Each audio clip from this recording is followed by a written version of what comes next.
अस्सलाम वालेकुम, welcome to grow with Bilal. आज की वीडियो लेक्चर के अंदर हम चैप्टर नंबर 3 का आगाज़ करेंगे और उसकी प्रोग्रामिंग एग्जांपल्स को भी देखेंगे। तो वीडियो की तरफ बढ़ने से पहले अगर आपने मेरे चैनल को सब्सक्राइब नहीं किया हुआ तो मेरे चैनल को सब्सक्राइब कर लें ताकि फ्यूचर में आने वाली वीडियोज़ आप तक पहुँच सकें। अगर आपने प्रीवियस वीडियोस अभी तक नहीं देखी हुई तो मेरी प्लेलिस्ट में जाकर प्रीवियस चैप्टर्स की वीडियोस देख लें ताकि आपको आज के लेक्चर की अच्छी तरह से अंडरस्टैंडिंग हो सके। तो विदाउट वेस्टिंग एनी टाइम बढ़ते हैं आज के लेक्चर की जानिब। तो आज का लेक्चर है हमारा कंडीशनल लॉजिक के ऊपर, जो कि हमारा चैप्टर नंबर 3 है। तो यूनिट के इंट्रोडक्शन की तरफ चलते हैं। डेली लाइफ के अंदर हम डिफरेंट टाइप के डिसीजंस लेते हैं। कुछ कंडीशंस हमारी ट्रू होती हैं तो हम कोई स्पेसिफिक टास्क जो है उनको परफॉर्म कर रहे होते हैं, और अगर वो कंडीशन दुरुस्त नहीं होती तो हम वो स्टेप जो है वो नहीं लेते या वो काम हम नहीं करते। फॉर एग्जाम्पल, अगर आपके मैट्रिक के अंदर आपने कंसिडर किया हुआ है कि मेरे 90% से अबव नंबर आएंगे तो मैं FSC प्री मेडिकल की तरफ जाऊंगा और अदरवाइज मैं कोई और फील्ड चूज़ करूंगा, तो ये आपने कंडीशन रखी हुई है। और इसी तरह आपने डिफरेंट कंडीशन सेट की होती हैं। फॉर एग्जांपल कि मैं सुबह 6 बजे उठूंगा तो मैं वॉक पे जाऊंगा, तो अगर आप 6 बजे नहीं उठते तो आप वॉक के ऊपर नहीं जाते। तो ये सारे काम आप जो है कंडीशंस के ऊपर कर रहे होते हैं। इस तरह कंप्यूटर जो है वो कंडीशंस के हिसाब से काम करता है। फॉर एग्जांपल, हमने क्राइटेरिया सेट किया हुआ है कि अगर स्टूडेंट 50% मार्क्स ऑब्टेन करेगा तो वो पास होगा, अदरवाइज वो फेल होगा, या कोई भी उसकी अदर कंडीशन हो सकती है। या आप ग्रेड्स की एग्जांपल ले सकते हैं कि अगर आपके 90% या 80% से अबव मार्क्स आएंगे तो आपका A ग्रेड होगा, अगर आपका 70% से अबव मार्क्स होंगे तो आपका B ग्रेड होगा, अगर 60% से अबव मार्क्स होंगे तो आपका C ग्रेड होगा। ये तमाम काम जो है वो कंडीशंस की बेस के ऊपर किए जा रहे होते हैं। प्रोग्रामिंग के अंदर इन कंडीशंस को कैसे हैंडल किया जाता है, आज के लेक्चर में हम ये चीज़ पढ़ने जा रहे हैं। तो थोड़ा सा यूनिट के इंट्रोडक्शन को देख लेते हैं। In our daily life we often do a certain task depending upon the situation. For example, I will go to walk if I wake up at 6 AM। If weather turns cloudy, I will take umbrella with me। तो यहाँ पे आपने देखा कि दो conditions की हमने बात की है। अगर 6 बजे उठेंगे तो हम वॉक पे जाएंगे, और अगर वेदर जो है हमारा क्लाउडी हो जाता है, रेनी वेदर हो जाता है, तो हम अम्ब्रेला साथ ले जाएंगे। इन केस फर्स्ट कंडीशन जो है वो ट्रू नहीं होती, आप 6 बजे नहीं उठते तो आप वॉक पे नहीं जाएंगे। और इन अदर वे, अगर आप 6 बजे से पहले उठ जाते हैं और आप वॉक के लिए निकलने लगते हैं और वेदर आप देखते हैं कि वो क्लाउडी है तो आप अम्ब्रेला साथ ले जाते हैं। तो ये डिफरेंट टाइप्स की आपके पास एग्जांपल्स हैं जिनके अंदर आप कंडीशंस को इस्तेमाल करते हैं। If a condition is true we perform the specific task, otherwise we do not. Sometime if the condition is not true then we perform some task. This is called conditional logics. In this chapter we discuss how to implement condition logics in C programming. For example, सबसे पहले हमने जो programme बनाए हैं आपने देखा है hello world, और इसी तरह हमने डिफरेंट टाइप्स के प्रोग्राम अपने प्रीवियस लेक्चर के अंदर भी एग्जीक्यूट किए थे।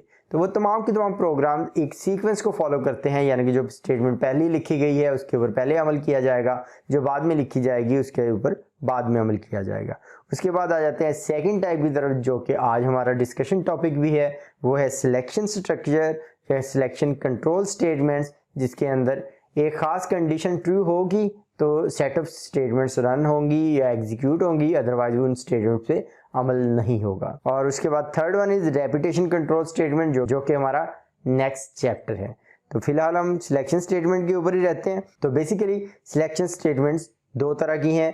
First is if statement and second one is if else statement. जो इफ स्टेटमेंट है हमारे पास उसका स्ट्रक्चर सिंपल है। उसके अंदर जस्ट हम इफ लिखेंगे और इसके साथ कंडीशन लिखेंगे। अगर वो कंडीशन दुरुस्त हो जाएगी तो हमारी एसोसिएट कोड रन होगा। जैसा कि आप देख रहे हैं यहाँ पे हमारे पास स्ट्रक्चर लिखा हुआ है इफ, उसके बाद कंडीशन आएगी, देन एसोसिएटेड कोड आएगा। इसके अंदर जो इफ है हमारे पास वो कीवर्ड है, जिसके बाद आप कंडीशन लिखते हैं, और कंडीशन हमेशा स्मॉल ब्रैकेट्स के अंदर लिखी जाती है। और कंडीशन कुछ भी हो सकती है, 5 + 4, 5 - 5, 5 > 4, 5 = 4। तो इस तरह उसको चेक किया जाएगा, आइदर वो ट्रू होगी या फॉल्स होगी। यहाँ पे जैसे डिफरेंट कंडीशन लिखी हुई हैं, इनमें से कुछ कंडीशंस दुरुस्त हैं और कुछ कंडीशंस फॉल्स हैं। और एसोसिएटेड कोड क्या होता है? Is any valid C language set of statement, it may contain one or more then one statements. तो एक स्टेटमेंट भी हो सकती है और एक से ज्यादा स्टेटमेंट भी हो सकती है। ये भी हम इफ कंडीशन की बात कर रहे हैं। तो उसी तरह इफ कंडीशन का फ्लो चार्ट जो है वो सिंपल है हमारे पास। स्टार्ट और उसके बाद कंडीशन एवेल्युएट हो रही है, कंडीशन या तो दुरुस्त होगी और या गलत होगी। अगर दुरुस्त होगी तो एसोसिएटेड कोड चलेगा, अगर गलत होगी तो कोई भी कोड नहीं चलेगा और इफ स्टेटमेंट से बाहर हमारा कंट्रोल आ जाएगा। फॉर एग्जांपल ये हमारे पास एक कोड है जिसके अंदर हमने एक प्रोग्राम लिखा हुआ है और उसके ऊपर इफ कंडीशन लगाई है कि अगर हमारा जो रिमाइंडर है वो 0 आता है किसी भी नंबर को 2 पे डिवाइड करने से, तो फिर आंसर जो है हमारा वो शो करेगी वैल्यू आपकी इवन है, अदरवाइज कुछ भी नहीं होगा। तो इसी कोड को हम टेस्ट करके देख लेते हैं ताकि हम बेटर अंडरस्टैंडिंग कर सकें। तो बढ़ते हैं अपने कोड ब्लॉक की जानिब और बजाय इसके कि हम कोई फाइल मज़ीद बनाएं, हम कोई अपना रिसेंट प्रोजेक्ट जो है उसको ओपन कर लेते हैं ताकि हमें कोड ज़्यादा लिखना ना पड़े। तो यहाँ पे गेट सी एच से पहले तक हम इसको कर देते हैं ख़त्म और यहाँ पे हमने कोड लिखना है अब int a equals to int a और इसको वैल्यू आपने 12 दी हुई है प्रोग्राम के अंदर और उसके बाद हमने लिखी है इफ़ कंडीशन और यहाँ पे इफ़ है, हमने लिखा ए रिमाइंडर 2 इज इक्वल 0। देन हमारे पास स्टेटमेंट्स रन होगी जिसको हमने करली ब्रेसेस के अंदर लिखा है प्रिंट एफ और फिर ब्रैकेट्स के अंदर हमने लिखा है a is an even number और उसके बाद सेकंड स्टेटमेंट है हमारे पास print f you have done a great job और इसको हम कर देते हैं बंद और इस कोड को हम रन कर देते हैं। तो आपने देखा कि कोई भी एरर हमारे पास नहीं आया और यहाँ पर हमारे पास लिखा हुआ है कि A is an even number, /n लिख देते हैं ताकि नेक्स्ट आउटपुट हमारी न्यू लाइन के ऊपर शो हो। दोबारा इसको बिल्ड करते हैं और रन करते हैं तो अब ये अलहदा लाइन के ऊपर शो होना शुरू हो गई है। इसको हम कर देते हैं क्लोज और ए की वैल्यू को हम चेंज कर देते हैं, हम यहाँ पे लिख देते हैं 13।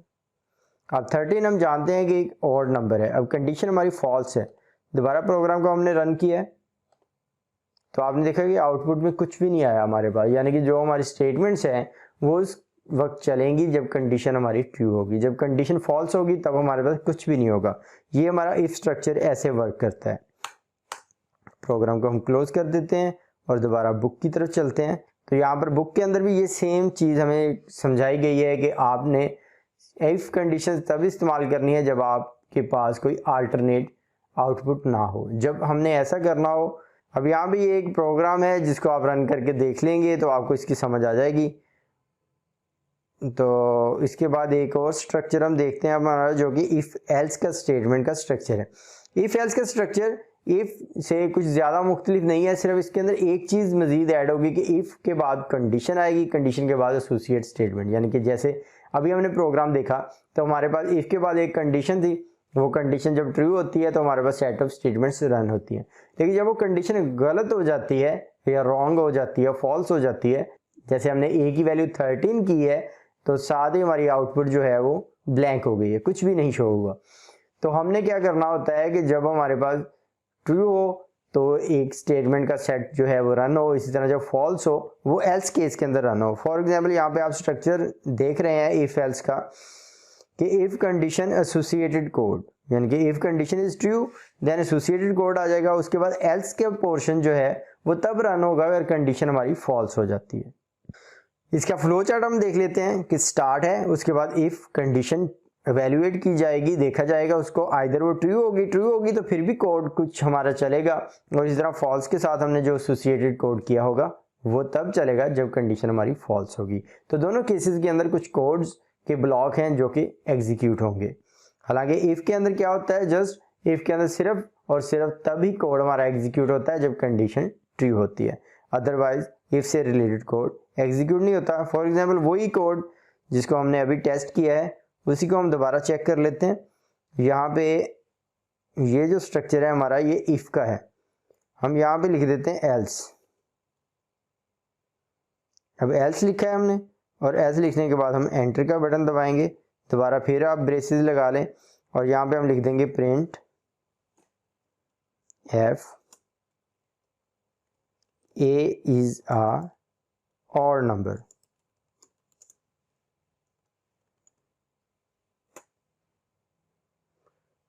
अब हम दोबारा इसको एग्जीक्यूट करते हैं।